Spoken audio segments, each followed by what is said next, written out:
You know those family dinners where everyone's laughing, stories are flying, and there's that warm sense of belonging? That wasn't my family. For as long as I can remember, I was the afterthought. Samantha, the youngest, the quiet one, the one who still lived in a rented apartment when my sisters Rachel and Olivia were busy showing off Pinterest perfect houses and curated lives. Rachel had her two-story colonial dream with a wraparound porch. Olivia? Sleek, ultra-modern high ceilings, smart everything. Then there was me, still paying monthly rent for a modest one-bedroom that I could barely afford but made work. They didn't even hide the judgment anymore. My mom, Brenda, would give me that tilted head look and say, "We just want what's best for you, sweetie," in a voice soaked with pity. My dad, Charles, would sigh like I'd failed them on some spiritual level. At family events, I'd sit there in silence while Rachel cracked jokes about me being a forever tenant, and Olivia nodded like she agreed. Even when I helped them out, gave Olivia a ride to the airport at 5 a.m., helped Rachel troubleshoot her Wi-Fi at midnight, they never said thank you. I wasn't useful. I was just available. I never argued, never snapped back. I'd smile, nod, and let it all slide off me. Because while they were busy upgrading their kitchen islands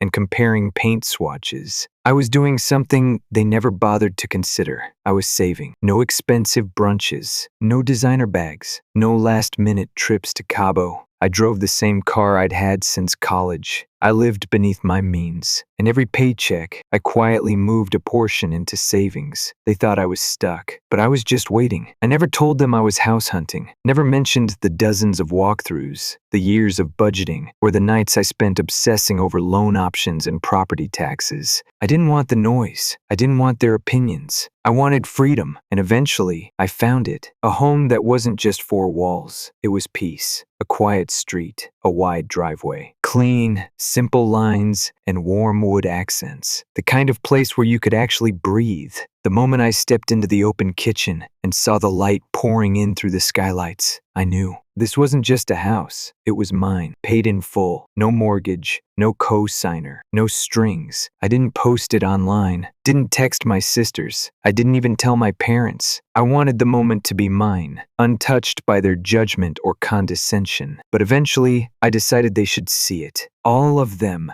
Not for approval, but because I wanted them to witness it with their own eyes. I sent a single message in the family group chat. Housewarming at my place, Saturday. I want everyone there. The reactions came instantly. Brenda called me within seconds. "What do you mean your place?" she asked, already suspicious. "You'll see when you get there," I said, and hung up before the questions could start. Saturday arrived. I stood in the front yard, heart racing in the quiet morning, sipping coffee like it was armor. Then I heard the first car. Charles and Brenda pulled up, scanning the neighborhood like they expected to find a rundown shack. Their eyes narrowed when they saw the house. They didn't say anything. Then Rachel and Olivia arrived, perfect makeup, practiced smiles. But the moment they saw the architecture, the manicured lawn, the size of the property, they froze. No one moved. No one spoke. I watched their expressions shift. Disbelief, confusion, a flicker of something like envy. I let them stand there in stunned silence before I opened the door and said calmly, "Are you coming in or not?" They walked through the house like it was a museum. Rachel ran her hand along the marble countertop. Olivia whispered, "No way," under her breath. My father frowned at the floor like it had betrayed him. My mother stood with one hand over her mouth, unable to form a single word. We had dinner. It was quiet. No jokes. No passive-aggressive comments. Just a room full of people swallowing their pride, trying not to ask the one thing burning behind their eyes. How did she do it? Before they left, Brenda hugged me tightly and whispered, "I'm proud of you." Even Charles nodded and said, "You did good." Rachel and Olivia smiled through clenched teeth. "It's really impressive," Rachel said. I thought maybe, finally, I had earned a little respect, but I had no idea what was coming, because 1 week later, they showed up with a moving truck. A week after the housewarming, I finally felt like I could exhale. The first few days had been surreal, waking up in silence. No upstairs neighbors stomping in the middle of the night. No street noise outside the window, just stillness, sunlight, and the faint scent of fresh paint, the kind of peace that felt earned. Then came Saturday. I was making coffee, barefoot in my oversized sweater, when I heard the deep rumble of an engine. I glanced out the window, expecting a delivery or a neighbor's moving day, but the truck didn't park across the street. It backed into my driveway. I squinted, confused. A large white moving truck. Not FedEx,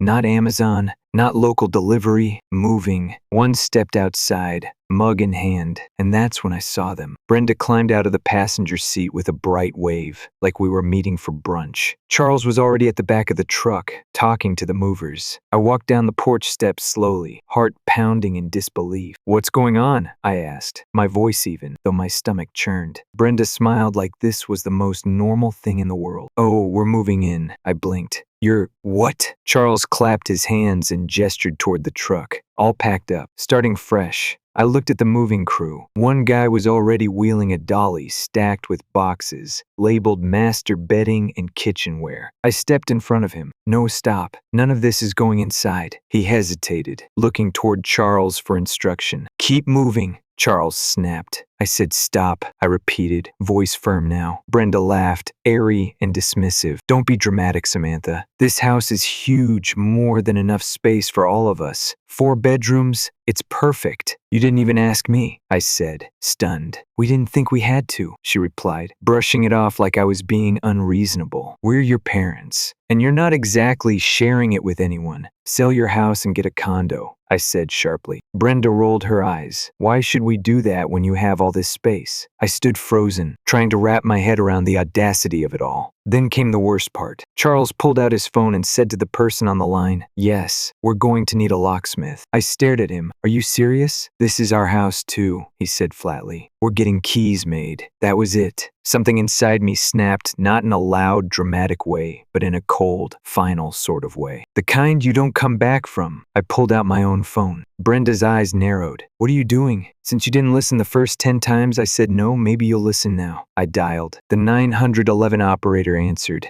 and I explained. "My parents are trying to move into my home without permission. They sold their house. They showed up with movers. My father is calling a locksmith. I've told them to stop, and they're ignoring me." Her voice changed instantly. "We're dispatching officers now." When I hung up, Charles was still on the phone with the locksmith, arguing about time frames and door models. Brenda looked betrayed. "You called the police on your parents?" "Yes," I said calmly, arms crossed. "Because you're trespassing." That silenced her. 10 minutes later, 2 squad cars pulled up. The officers stepped out, one adjusting his belt, the other scanning the scene. "Who called this in?" the first one asked. "I did," I said. "They're trying to move in against my will." Brenda stepped forward, hands clasped, like she was auditioning for a daytime drama. "This is all just a misunderstanding. We're her parents. We sold our house because we thought we were moving in with our daughter." The officer looked at me. "Do you own this property?" "Yes. I have the deed inside." He nodded. "Did you invite them to live here?" "No," I said. "In fact, I told them not to," repeatedly. He turned to Charles. "Sir?" Charles shoved his hands in his pockets. "She never said we couldn't." I blinked. "What?" The officer raised a brow. "MAAM, do you want them removed from the premises?" I didn't hesitate. "Yes," Brenda gasped like I had smacked her. "You can't be serious." "I'm as serious as the down payment I made." The officer turned to them again. "You'll need to leave.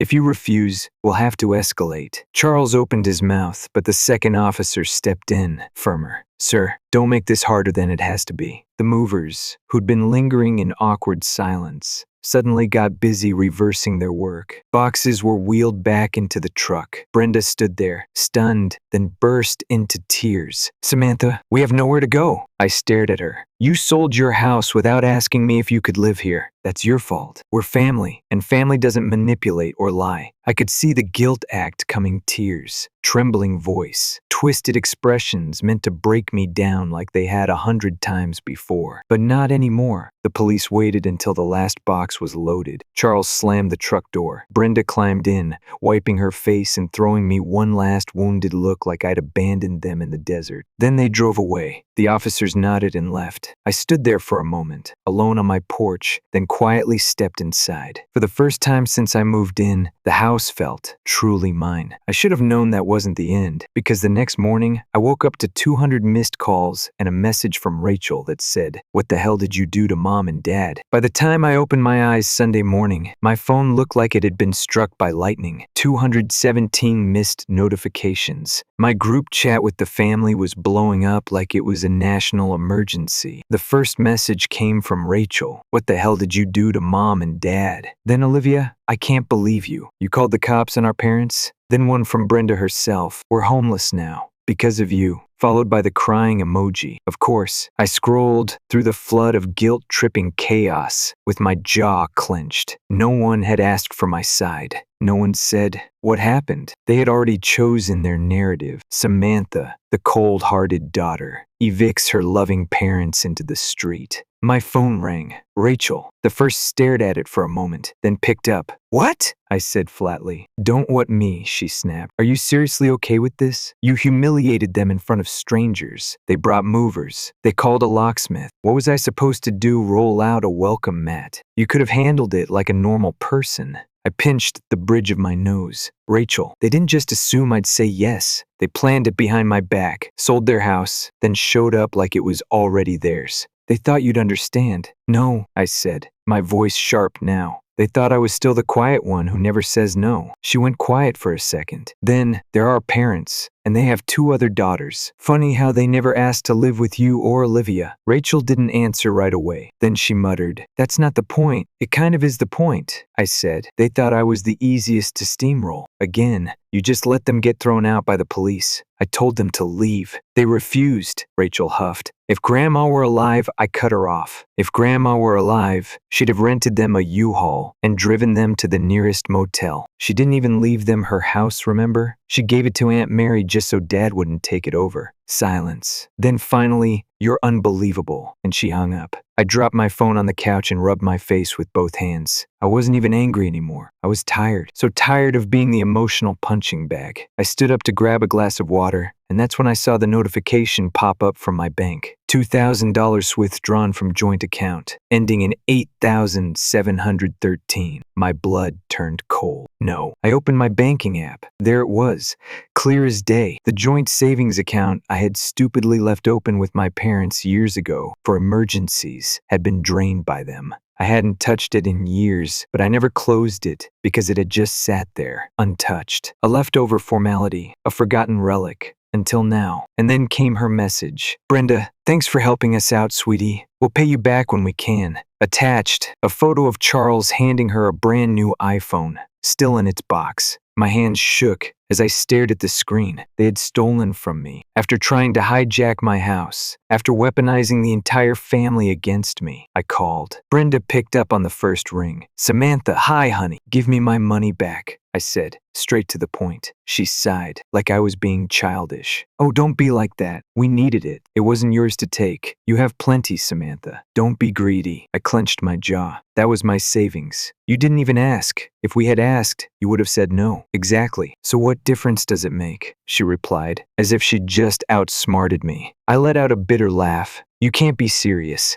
We raised you. We sacrificed for you. Can't you help us just this once? You tried to steal my home, and now you're literally stealing my money." Brenda scoffed. "It was an emergency, okay? I was devastated. Your father just wanted to cheer me up with something nice. He thought I deserved it." "A new iPhone is not an emergency," I said through gritted teeth. "You're just being vindictive now." I paused, took a deep breath, then said, "All right." There was a silence on the other end. "All right, what?" "Keep the money." Another pause. "Really?" "Yep," I said, forcing calm into every syllable. "Keep it. I don't care anymore." "Well, I'm glad you're finally coming around," she said, her tone syrupy. I smiled. "I understand perfectly now." And I hung up. Then I opened my banking app, closed the joint account, and blocked both of their numbers. Then I blocked Rachel's and Olivia's, just for good measure. It was quiet after that. For the first time in my life, truly quiet. I sat in my house, the one no one else could claim, invade, or guilt me out of, and felt a peace I didn't know I was allowed to have. Sure, $2,000 was a lot, but it was a small price to pay for never hearing that fake sweet voice again, for never waking up to passive-aggressive texts or sudden demands for help, for never again being treated like an ATM with a pulse. And in that silence,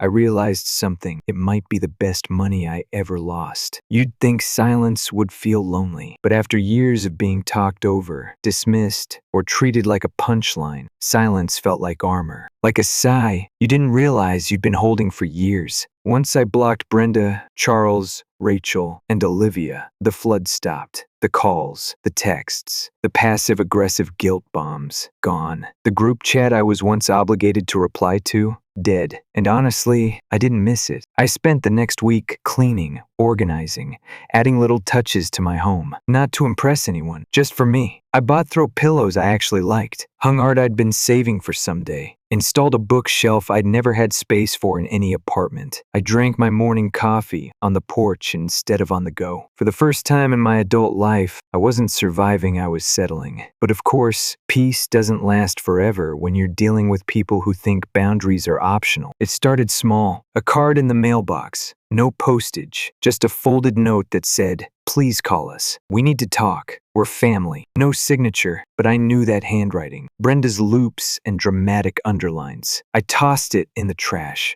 Then came the Facebook messages from fake accounts. "I'm sorry. Let's move past this. We're your blood." Blocked. Then Olivia, somehow, messaged me through LinkedIn, of all places, with a half apology wrapped in backhanded pity. We all make mistakes, but maybe it's time to come home and fix this. Come home? I was already there. I didn't reply. Instead, I logged off everything that connected me to them, changed passwords, adjusted account recovery info, closed the door for good. Some nights I'd lie in bed and wonder if I'd overreacted. If maybe, just maybe, I had been too harsh. Was I too cold? Was the police call really necessary? Then I'd remember Charles on the phone with a locksmith, the moving truck in my driveway, the bank notification, the way Brenda said, "Why should we do that when you have all this space?" And suddenly, my doubt would melt into clarity. This wasn't just about a house. This was about a lifetime of being taken for granted, of being the quiet one, the disappointment, the one who never says no. It wasn't one betrayal, it was decades of them wrapped in politeness and expectation. When you grow up in that dynamic, you don't even realize how much of yourself is shaped around not making waves. You become a version of yourself that bends so far, you forget how to stand up straight. I wasn't angry anymore, just done.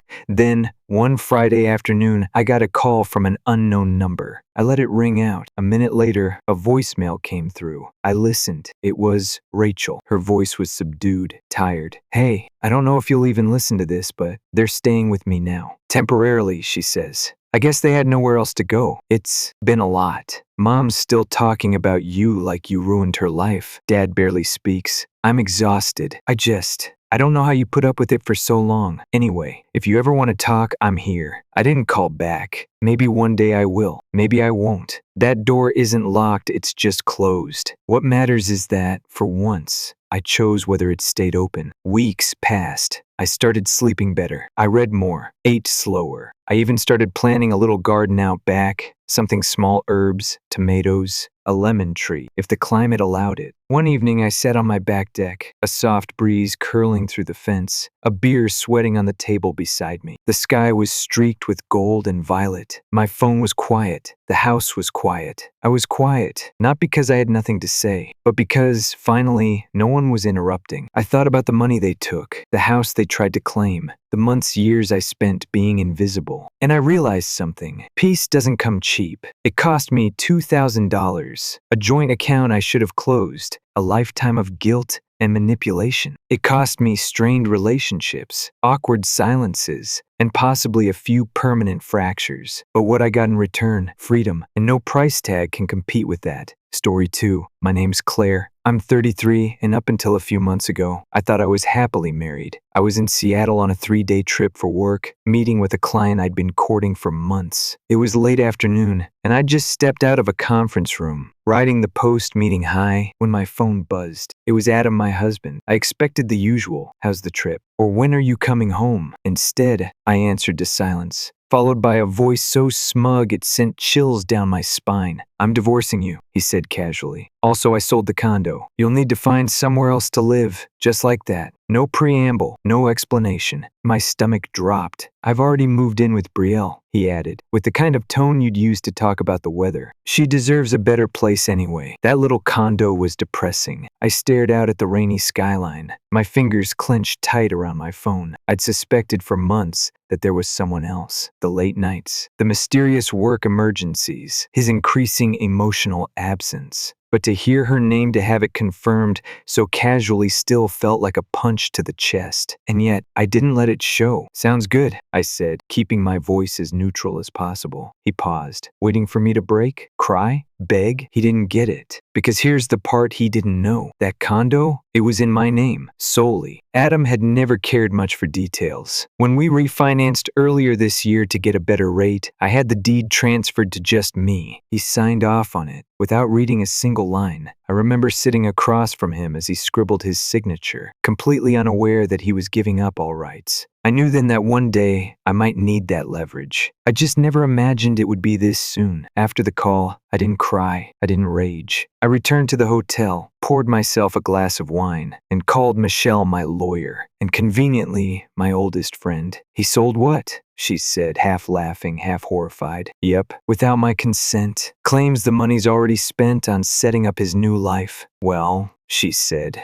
her voice sharpening. Then he's about to find out what wire fraud feels like. And that's how the unraveling began. Michelle got to work immediately. She reached out to the supposed buyer, turns out. They were just as blindsided as I was. The sale, of course, was legally void. Adam had no authority to sell the property. Every dime he'd accepted was subject to repayment or legal action. Meanwhile, the first stayed in Seattle, finished my meetings, smiled at dinners. I wore my composure like armor. There would be time to burn it all down later. By the time my flight home touched down, I wasn't heartbroken anymore. I was ready to end the marriage, ready to expose him, ready to take back what was mine. As soon as I stepped through the front door of the condo, I knew Adam had been there. His coat was slung over the back of a chair, shoes by the door. The smell of his cologne still clung faintly to the air. Funny how everything could feel so familiar and foreign at the same time. I dropped my bags, pulled out the folder Michelle had sent me, and waited. He came home around 7 p.m., breezing in like he owned the place, his phone already in hand. He didn't notice me at first, too busy texting, probably Brielle. Then he saw me and froze. "What are you doing here?" he asked, frowning. "I live here," I said simply. "That's rich," he scoffed. "You saw the letter I sent, right? The place is sold. You need to be out in a week." I held up the deed. "No, Adam, the place was never yours to sell." His eyebrows knit together. "What the hell are you talking about?" "This," I said, tapping the document,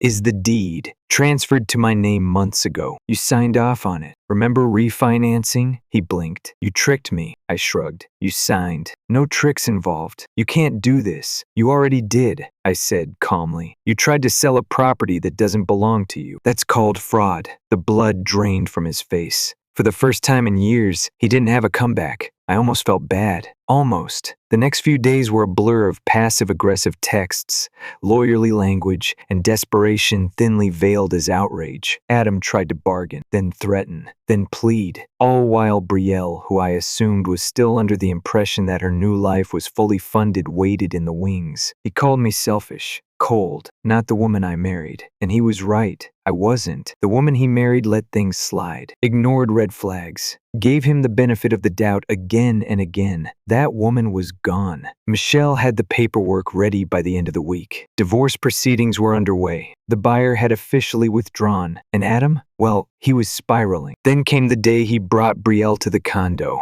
I was at the dining table, finishing a project, when they strutted in like it was an open house. "I can't wait to redecorate," Brielle said, barely glancing at me. I stood. "Sorry," I said. "You're not staying here." She blinked. "Excuse me? This isn't Adam's condo. It never was." She turned to him. "What is she talking about?" Adam mumbled something, tried to spin it, but I didn't let him. Adam tried to sell a home that didn't belong to him. The sale was illegal. The buyer pulled out. "He lied to you." Brielle's mouth opened, then closed. She looked like she'd just swallowed a lemon. "You said we'd already bought it," she snapped. I was going to make it work," he said weakly. "You mean steal it?" I added, because that's what this was. Brielle grabbed her purse. You're insane, she hissed at Adam. You dragged me into this mess? She left without another word. And just like that, Adam was alone. Now, I said, picking up the manila envelope on the table, let's talk about this divorce. He sat, slowly, like a man walking into a courtroom. Adam stared at the envelope like it might bite him. You're really doing this? He asked, voice quieter now, like he couldn't quite believe it. I slid the folder across the table. Yes.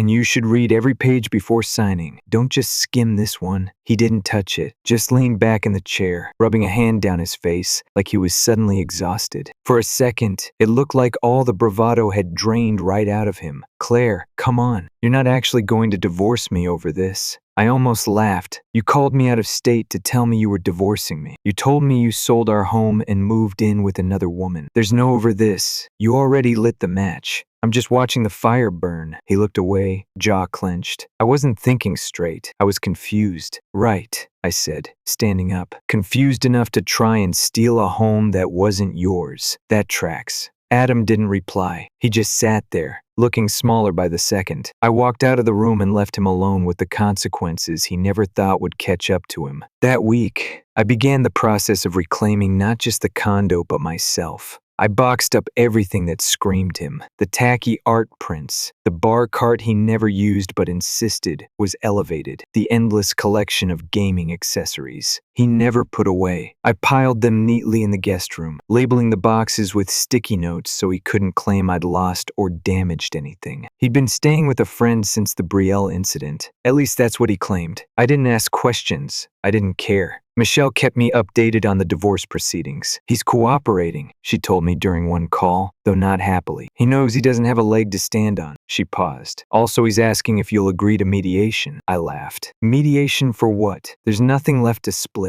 He thinks he deserves part of the condo. That actually made me laugh out loud. He tried to steal it. That ship sailed the second he called his girlfriend a better fit while I was still at a business meeting. Fair enough, Michelle said, amused. We'll shut it down. Lauren came by that weekend with Thai takeout and a bottle of wine. She took one look at the cleared-out living room and whistled. Damn, it already feels lighter in here. I smiled, genuinely. It's weird. It's like he was weighing the place down without me even realizing it. She opened her food container and flopped onto the couch. What's the latest in the Adam saga? He wants to mediate. Lauren nearly choked on her noodles. For what? His ego? Basically. We clinked wine glasses. To clean breaks, she said. To never dating a man who thinks real estate fraud is a personality trait, I added. We laughed until our cheeks hurt. By Monday, I was back in the office, back to the version of myself I'd nearly forgotten. The one who thrived in meetings, landed big clients, remembered how to breathe without walking on eggshells. I even wore a bright red blazer I hadn't touched in over a year. Adam used to say it was too loud. I liked loud now. I was sitting at my desk when I got an email. The subject line read, Settlement Proposal, Adam Bennett. I rolled my eyes. Michelle had already warned me this was coming. He'd asked for consideration in exchange for waiving any future claims. Basically, he wanted hush money for not dragging things out. I clicked forward, typed Michelle's name, and added a single sentence. Let him drag. I'm not paying him a damn dime. Later that week, Adam texted me. Adam, can we talk? I stared at the screen for a moment. Then, I did something I hadn't done yet, I replied. Me? About what? The part where you tried to ruin me? Or the part where it blew up in your face? His response came a few seconds later. Adam,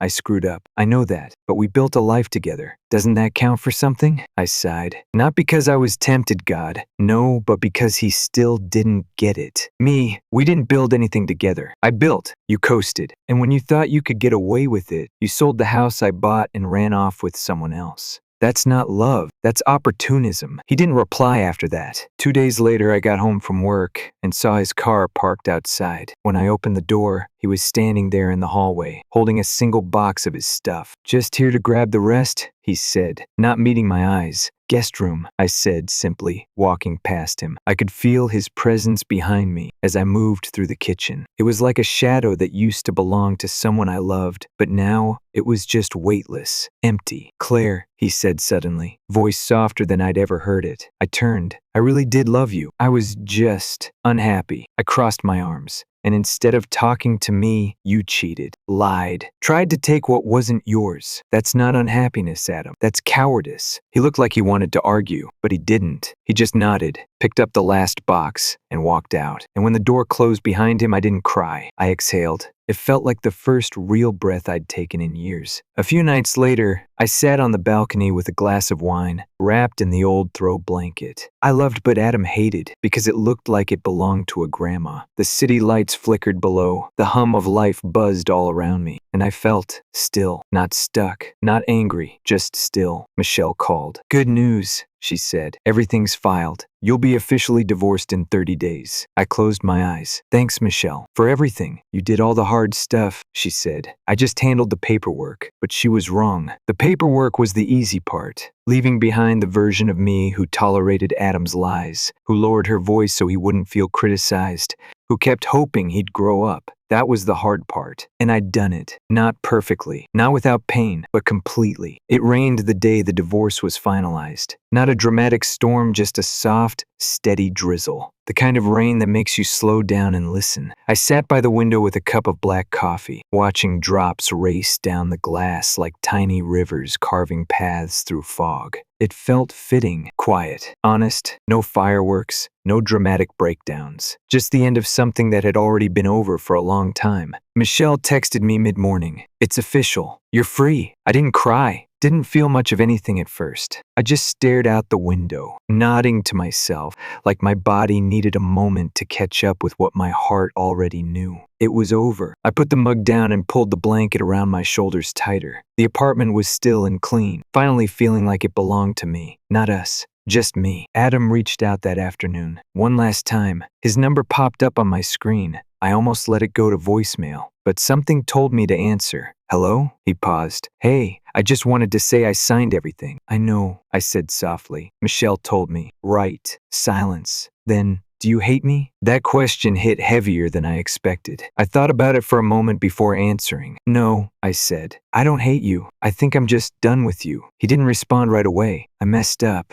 he said finally. "You did," I replied, evenly. I thought I'd be happier. With Brielle. With freedom, I guess. But I wasn't. "That's not on me," I said. "You made those choices. You gambled everything we built for a woman you barely knew, and a version of yourself that doesn't exist." I was stupid. "Yeah," I said. "You were." Another long pause. "I miss you." I didn't answer. Not because I didn't have a response, but because some things don't deserve one. The silence said it better than words ever could. Eventually, he hung up, and that really was the last time we spoke. That night, I did something I hadn't done in a long time. I went for a walk in the rain. No umbrella, no destination, just a hood pulled over my head and my hands tucked in my coat pockets. The city glowed under wet pavement, headlights catching on puddles like little pools of light. I walked past cafes and bookstores, the scent of fresh bread and rain-soaked leaves following me. I thought about the woman I'd been 2 years ago, the one who compromised too much, who believed love meant shrinking yourself so someone else could feel big. That version of me wouldn't have survived what Adam did.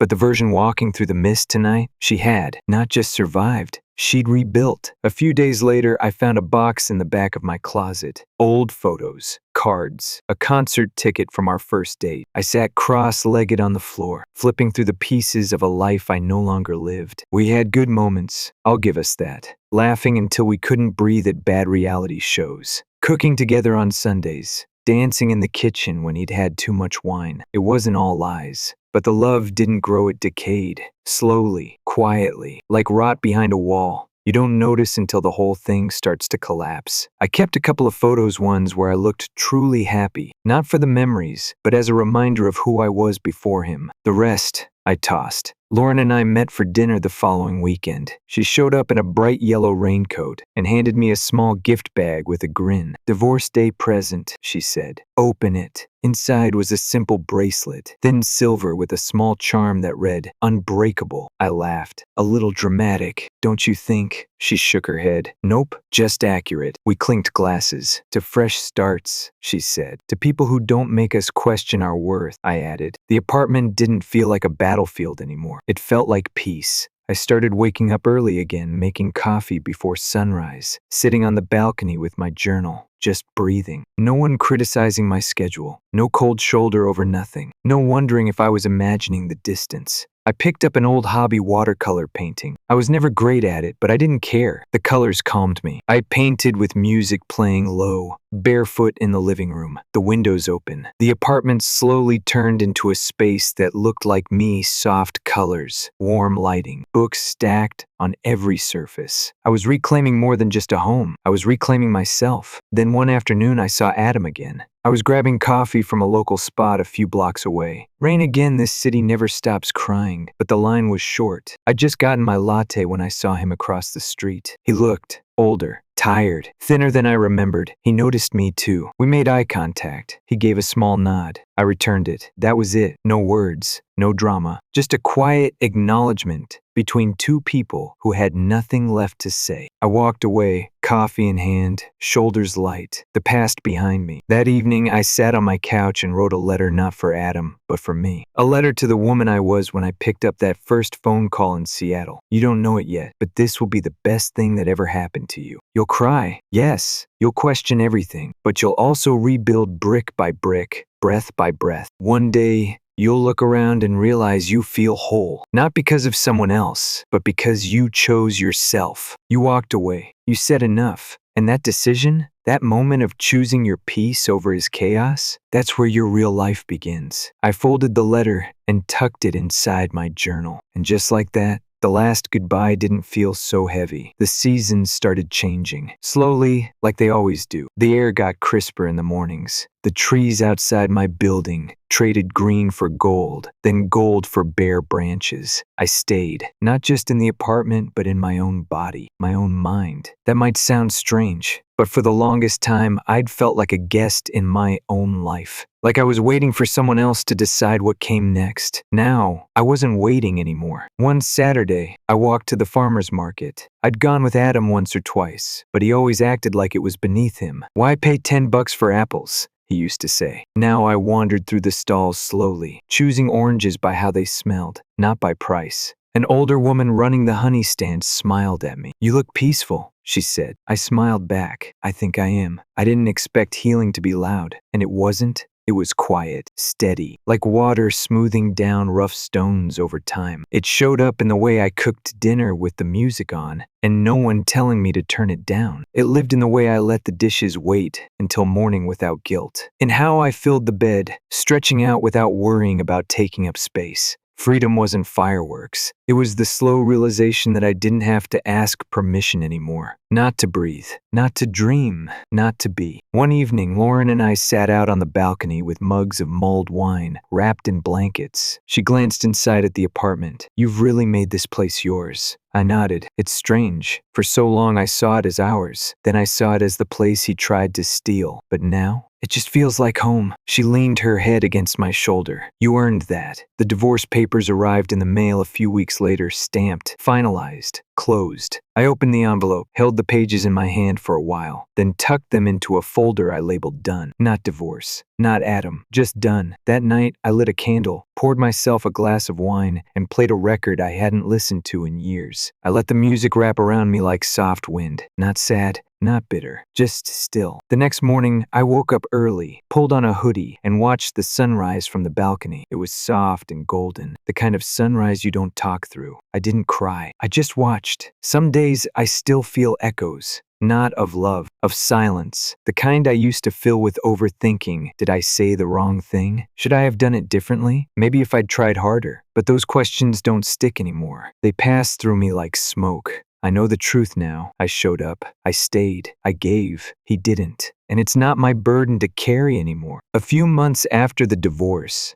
I ran into an old colleague at a networking event. Hey Claire, she said, you look great. Happier, I grinned. I am. What changed? Everything, I said, and nothing. I just stopped making myself small to make someone else feel big. She raised her eyebrows. That's deep. Pain usually is, I said with a shrug, but so is peace. I started planning a trip not to run from anything, but to celebrate. Just me, a camera, and a quiet cabin in the mountains. The idea made me smile in a way I hadn't in years. I booked it. No asking for approval, no checking someone else's calendar. Just a simple choice, made for me, by me. That's how I live now. with intention, with clarity, with peace. People always want a happy ending, but life doesn't hand them out like party favors. Sometimes the happy ending isn't a wedding or a ring or some fairy tale epilogue. Sometimes it's a woman sitting alone in her favorite chair, sipping tea while the wind dances outside her window. Sometimes it's just waking up and realizing that for the first time in a long time, you don't dread the day. Sometimes the happy ending is learning to live with yourself and actually liking who you find. I kept the apartment for another year. Then, when I was ready, I sold it on my own terms. Not out of spite, not to erase memories, but to make room for something new. I moved to a smaller place with bigger windows, more light, less noise. I filled it with plants, books, art I actually liked. I painted one of the walls green just because I felt like it. I started sleeping better, dreaming more, living.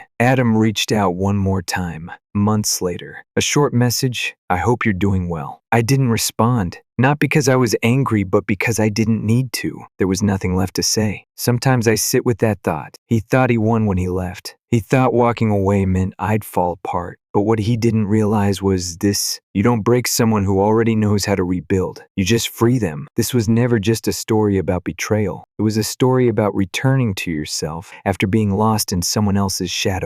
About remembering your worth when someone else forgets it. About choosing yourself without apology. So where do I go from here? Anywhere I want. And that, to me, is the best kind of ending. Or maybe the best kind of beginning.